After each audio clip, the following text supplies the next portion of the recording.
5 long years of relentless Palestinian-Israeli violence from 2000 to 2005 leaves a legacy of terror, destruction, and death throughout the Second Intifada, or uprising. It happened again today, another suicide bomber in Israel. This one killed 17 people. Suicide bombers attack Israelis in public places. Bodies scattered on a highway in northern Israel today. Often on crowded buses. Some burnt to death, including a man and woman whose bodies were found in a final embrace. The Israeli army retaliates. But the bloodshed continues. June 11, 2003, another terrorist strikes on a crowded bus in Jerusalem. Sari Singer is on board. They said the terrorist was approximately 2 people standing away from me. Sari moves to Israel from New York after the 9/11 attacks to work with victims of terrorism. She's on her way to meet a friend in Jerusalem when she's caught in this suicide attack near her new home. I felt a huge shockwave hit my face. And the only way to explain to you how the shockwave feels, it's like 2 pieces of metal that hit so hard against each other and vibrate back. That's how I remember my face feeling like. After the blast, when it stops, there's a split second of silence.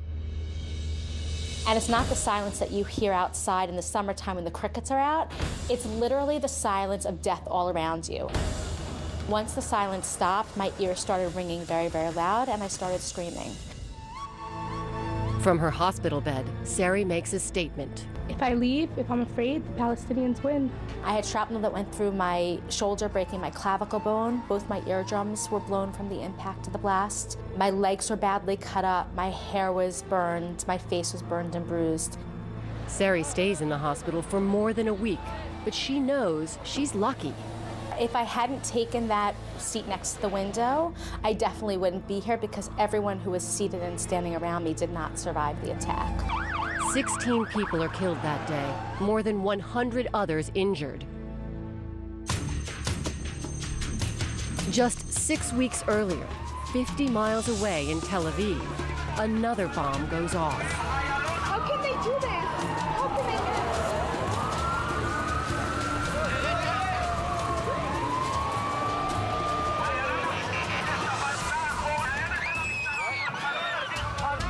April 30th, 2003, just after midnight, seconds after an explosion. I was laying in a puddle of beer and blood and broken glass. This is the closest I've ever come to death. When the blast goes off, filmmaker Jack Baxter is finishing up a shoot on his documentary called Blues by the Beach, about this unique bar in Tel Aviv. We started doing the documentary about Mike's place and the waitresses, the bartenders, to try to get that perspective, pretty much stay out of the politics. I want y'all to take care of all the people here in the house, the waitresses, the bartenders. This is a song about freedom. Mike's Place is a bar where people come to escape the tension of a country too often torn apart by terrorism. The bar has an international feel. Nearly everyone speaks English, and talking about politics and religion is discouraged. A good bartender knows how to get out of it eloquently. Good line is always, so are we still talking about sex? Jack has chosen Mike's Place as the subject of his documentary to show how Israelis are coping with the violence. Here you go, look. One eye, second eye. Over the course of just 2 weeks, Jack has become close friends with the owner, Gal, bartenders Josh and Pavla, Avi, who works security, and Dominique, a 24-year-old waitress from France who has dreams of opening her own pastry shop. She really affected me, and I guess the film shows what she's like. If things are going well, I see myself maybe having my own little coffee shop things or selling cakes to half of Tel Aviv, buying my cakes. It's Jack's last night in Israel. He's having a beer at a table outside, saying his goodbyes. Dominique was sitting next to me. That's when one of the suicide bombers came up and tried to get into the place. Avi, the security guard, has a bad feeling when 21-year-old Asif Hanif walks up. The guy was a little bit too quick in his pace. Suicide bombings were going on all the time at that particular time. So we both looked at each other and froze. Hanif is strapped with plastic explosives when Avi kicks him in the chest to keep him from entering the crowded bar. And the next thing I can barely remember is this guy, stepping back up onto the sidewalk and yelling, Allahu Akbar.